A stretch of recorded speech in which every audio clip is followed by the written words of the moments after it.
headlines at this hour on VTV News. Prime Minister chairs government's monthly meeting.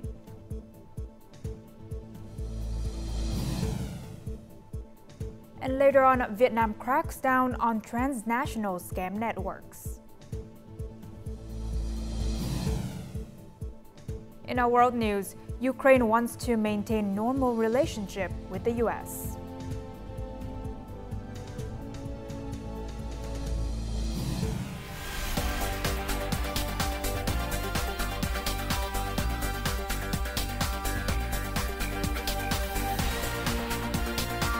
Broadcasting from Hanoi, the capital of Vietnam.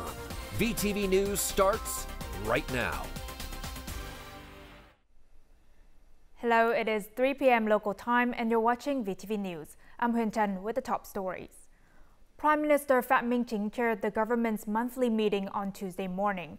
The socio-economic situation in February and the first 2 months of the year show improvement compared to the same period last year. And building on this progress, the Prime Minister outlined key tasks for the government priority.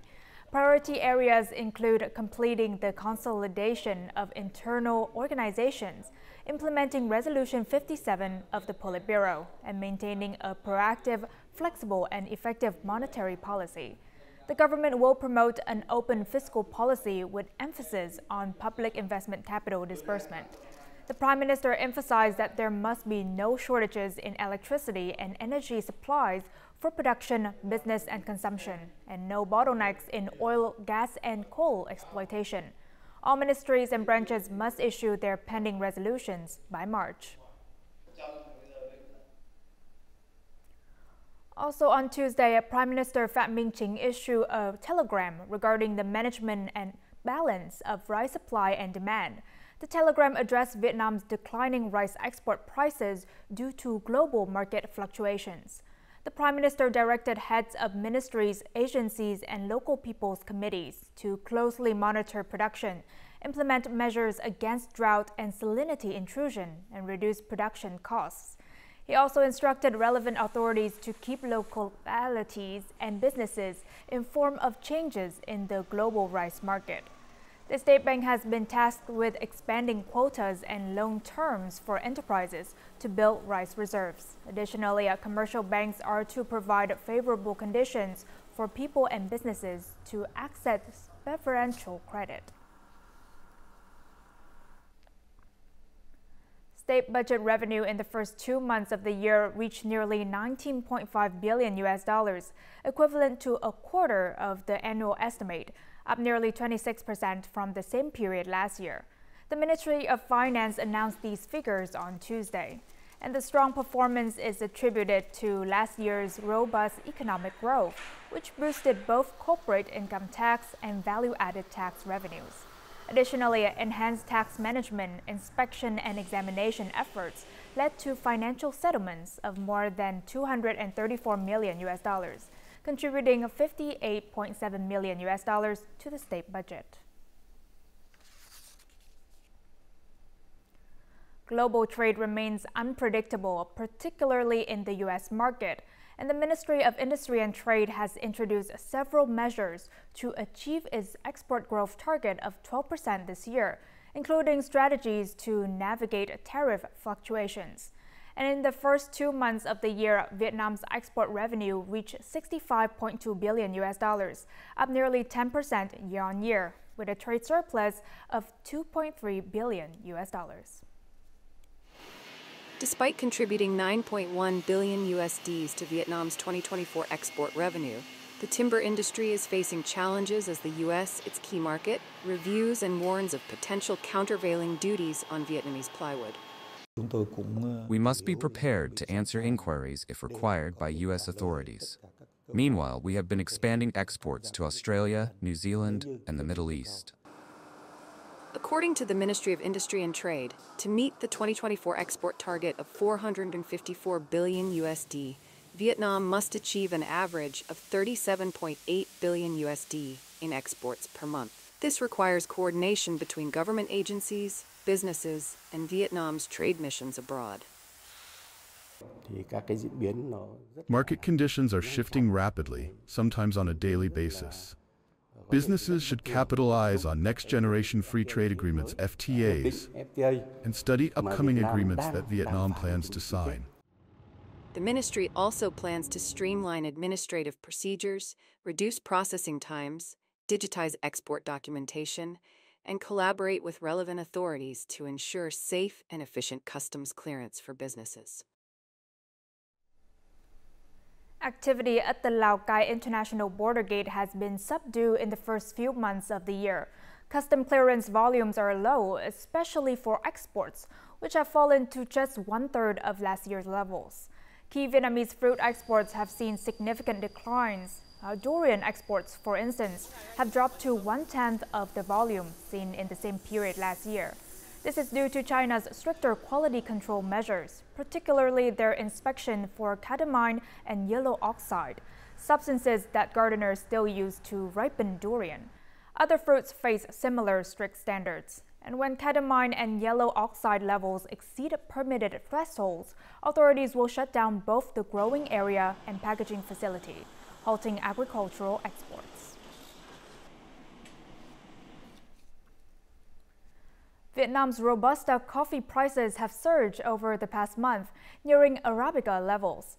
Raw coffee prices have more than tripled in the past 2 years, creating financial pressure for coffee shops.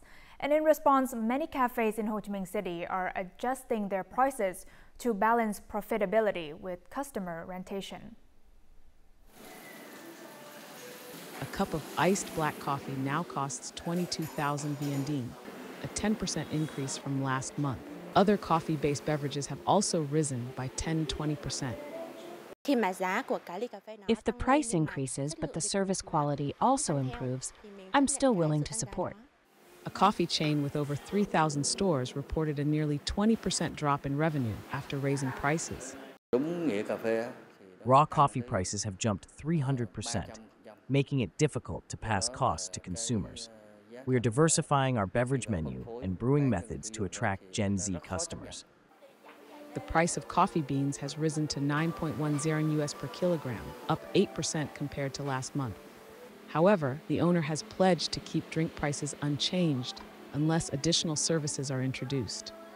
To mitigate cost pressure, the shop is purchasing more beans in bulk. Compared to last year, bean prices have surged from $6 to $6.40 a kilogram, up nearly 60%. Instead of raising prices, we're expanding our menu and enhancing the customer experience to balance rising costs. Raw ingredients account for 20 to 35% of a coffee cup's price. Meanwhile, surveys show that 60% of customers are sensitive to price hikes. To retain customers, coffee shops are seeking ways to stabilize prices by cutting operational costs and accepting lower margins.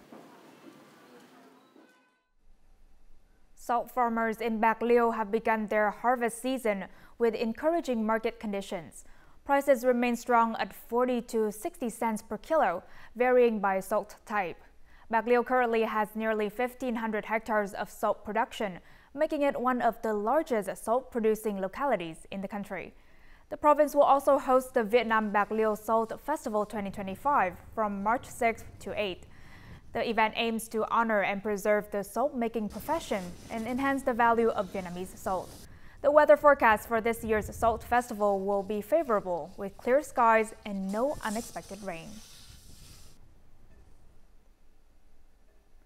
And before we move on to some other news, let's take a look at the foreign exchange rate for today, March 5th.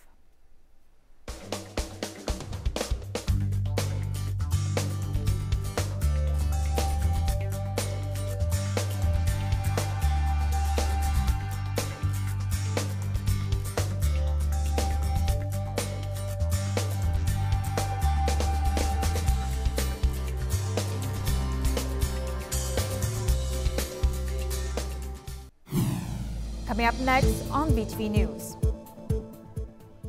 Vietnam cracks down on transnational scam networks.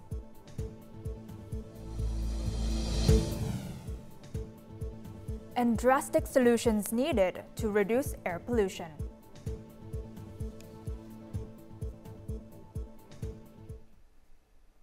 Welcome back to VTV News. Now, while receiving the UK Home Office Permanent Secretary Simon Ridley on Tuesday morning, General Lương Tam Quang, member of the Politburo and Minister of Public Security, applauded the outcomes of the third Vietnam-UK migration dialogue between the Ministry of Public Security and the UK Home Office.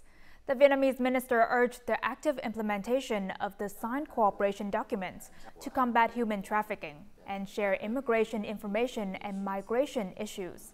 The minister requested the UK Home Office facilitate legal residence, employment and study opportunities for Vietnamese citizens in the UK.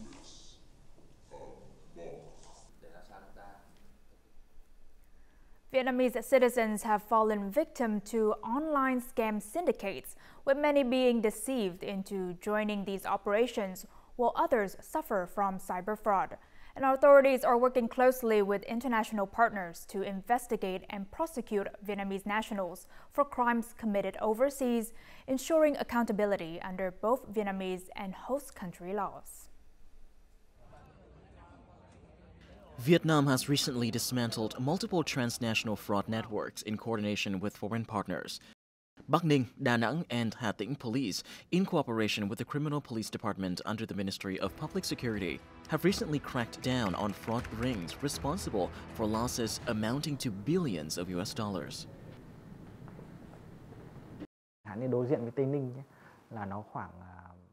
Across from Tây Ninh province, there are about 15 special economic zones and 12 casinos, many of which house large-scale scam operations. Each high-rise building hosts an entire fraudulent network with 200 to 300 people involved.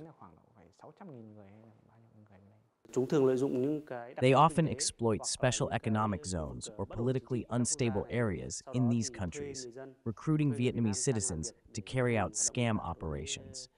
Following directives from party and state leaders, as well as the Ministry of Public Security, we will launch intensified crackdowns on financial fraud in the coming period. The Vietnamese and Cambodian Ministries of Public Security have implemented a joint strategy to combat transnational crime. This includes real-time intelligence sharing through a dedicated hotline and enhanced joint border liaison offices.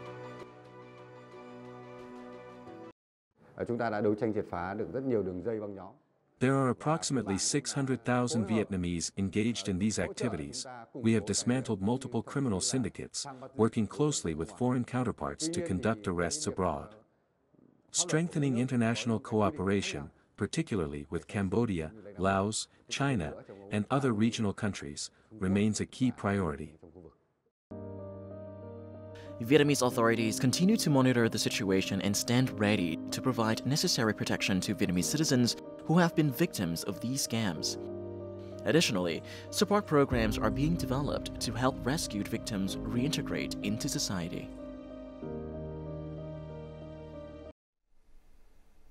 Declining income and poor fishing efficiency have led to a labor shortage in the fishing industry.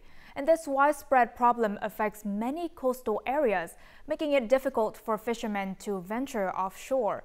And to address this challenge, local authorities have launched projects to restructure fisheries for sustainability. This includes establishing designated fishing zones to protect aquatic resources and encouraging group-based offshore fishing operations. In Kiên Giang, local authorities help fishermen secure loans for equipment upgrades. Meanwhile, Thừa Thiên Huế is promoting boat conversion and modernizing fishing procedures to boost output and attract workers. And despite March being the peak season for fishing, in many coastal areas of Quảng Trị, boats are still docked due to labor shortages.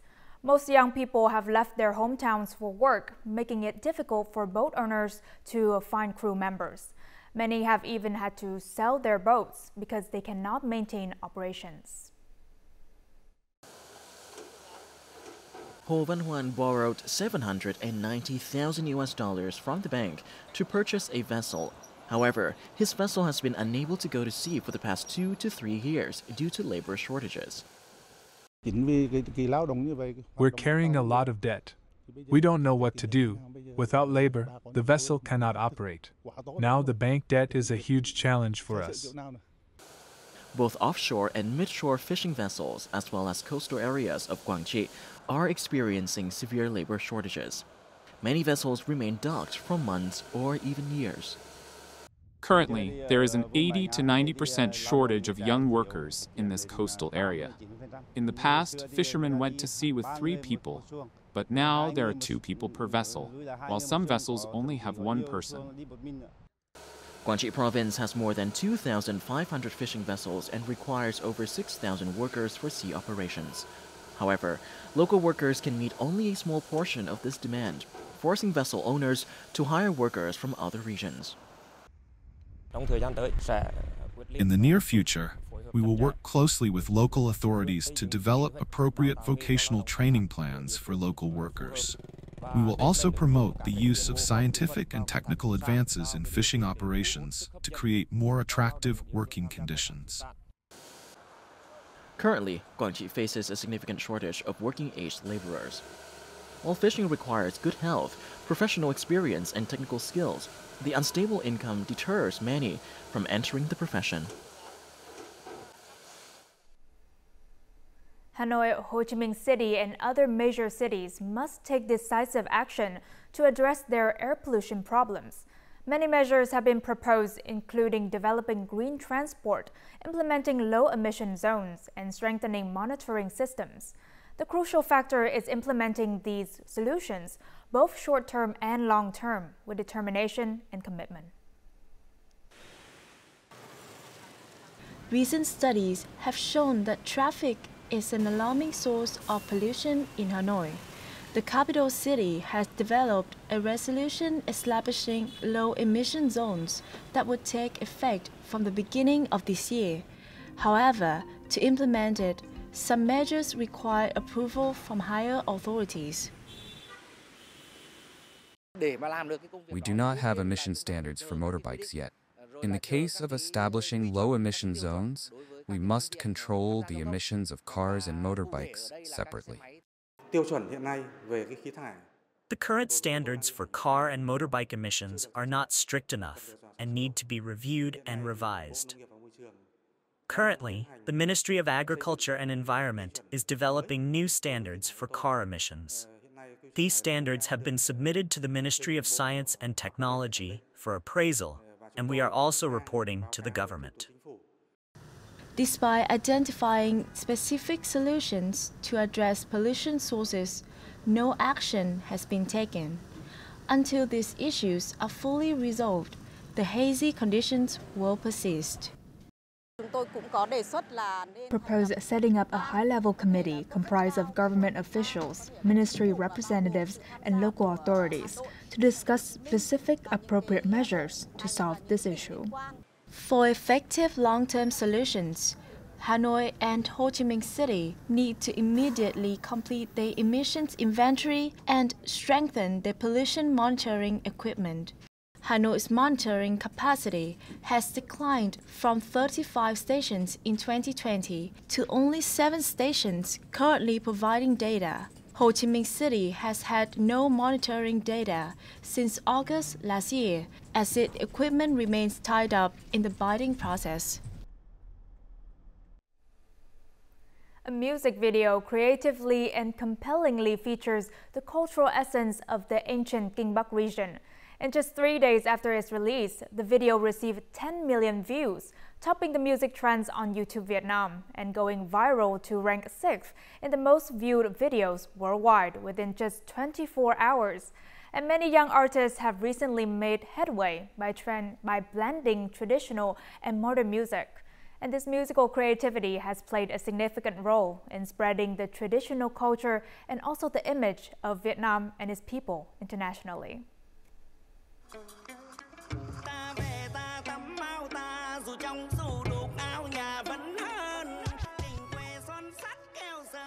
Cultural activities and scenes from Bắc Ninh are presented engagingly and vibrantly. Meticulously crafted, Bắc Bling is special gift that Bắc Ninh talents, including singer Hoa Minh Di, renowned artist Xuân Hinh, and musician Tuấn Crai, have dedicated to their hometown.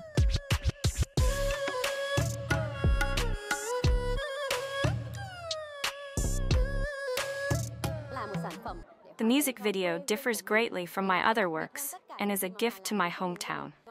In addition to showcasing the landscape, I want to introduce the cultural beauty of Vietnam to the world. In particular, the music video features over 300 local actors from Lạc Xá village. I am 77, but I still took part in this music video because I like it. The creative power of the youth can be a crucial force in promoting and spreading love for the homeland and national pride. This is a creative way to tackle culture promotion, combining many cultural values through fresh and modern melodies. It also opens up new ways to approach culture and take cultural industry development in a new direction. Many music videos and songs have recently become ambassadors, promoting the culture and tourism of various rural areas nationwide. There are many ethnic groups around me. I thought, why not incorporate those elements into my music? I have lived with these cultural identities, so I can bring them into my output in the most genuine way. Many localities have partnered with young artists to launch music products that promote their profile. However, it is essential to invest systematically with creative thinking and understanding of trends so that each piece truly stands out and can captivate audiences. Coming up next in our world news. Ukraine wants to maintain normal relationship with the US.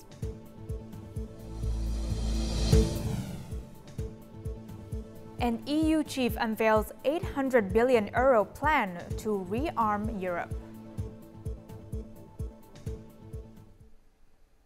Now moving on to our world news, Ukrainian President Volodymyr Zelensky said on Tuesday that he had instructed his defense minister and other officials to obtain precise information about military supplies after the United States announced a pause in assistance. He emphasized that maintaining a normal partnership with the U.S. is crucial for ending the conflict. Making his first public comments since the U.S. suspended military aid to Ukraine, President Zelensky expressed regret over the contentious exchanges during his recent Oval Office meeting in Washington and pledged to sign a mineral agreement with the U.S. The Ukrainian president explained that this mineral agreement forms part of a broader agreement with the U.S. that could provide security guarantees for Ukraine, aimed at achieving lasting peace.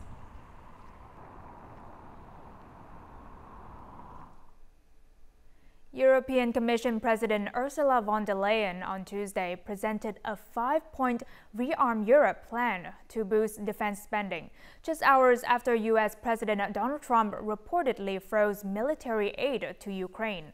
And the plan serves both as an urgent measure to support Ukraine and as a strategy to ensure Europe's long-term security. The proposal would activate a mechanism allowing EU member states to invest an additional €650 billion in defense over 4 years, plus a €150 billion loan provision. And this mechanism would allow member states to avoid penalties for overspending if the expenditure is for military purposes.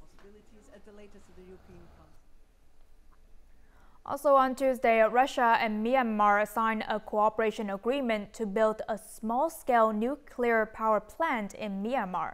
And the agreement was signed in Moscow, witnessed by Russian President Vladimir Putin and Myanmar's senior general Min Aung Hlaing. And according to Putin, the small-scale nuclear power plant will provide Myanmar with cheap, safe, and environmentally friendly energy.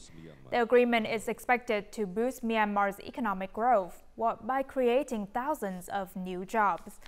And during the Myanmar leader's visit to Russia, the two countries also signed a memorandum of understanding on peaceful space exploration and use. Revelers took to the streets of Copacabana dancing to carnival dance rhythms as part of the Filhos de Gandhi Bloco, a carnival party created by dock workers in Salvador in 1949 and a trademark of the Bahia Carnival. More in the following. The Filhos de Gandhi Bloco, which creation was inspired by Indian activist Mahatma Gandhi's principles of nonviolence and peace, has been parading through the streets of Copacabana since 2001 and attracting admirers of Afro-Brazilian culture and rhythm. Members of the bloco usually wear turbans and white clothing, a lavender perfume, and blue and white beaded necklaces. This block is my soul, because it is our culture. A culture that came from Bahia, from our ancestors, and that makes us say what we are. The group has had a significant cultural impact in Brazil, and it is credited with helping to popularize axe, a popular musical genre that originated in Salvador, music, and carnival's religious practices. It is also known for promoting racial equality and the preservation of Afro-Brazilian culture. The participants and revelers danced to Afro-Brazilian rhythms and were blessed as they walked near the Copacabana beach, attracting the attention of residents.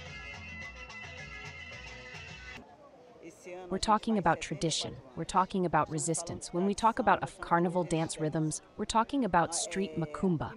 That's what we bring. That's what we need to bring. You can't talk about carnival, you can't talk about resistance without talking about the black population and black culture. Although Brazil has become globally famous for its glitzy sambadrome parades, the traditional partying happens on the street at the bloco parties, as they are called. Rio's carnival runs until next Saturday, March 8. And as usual, let's move on to the weather forecast.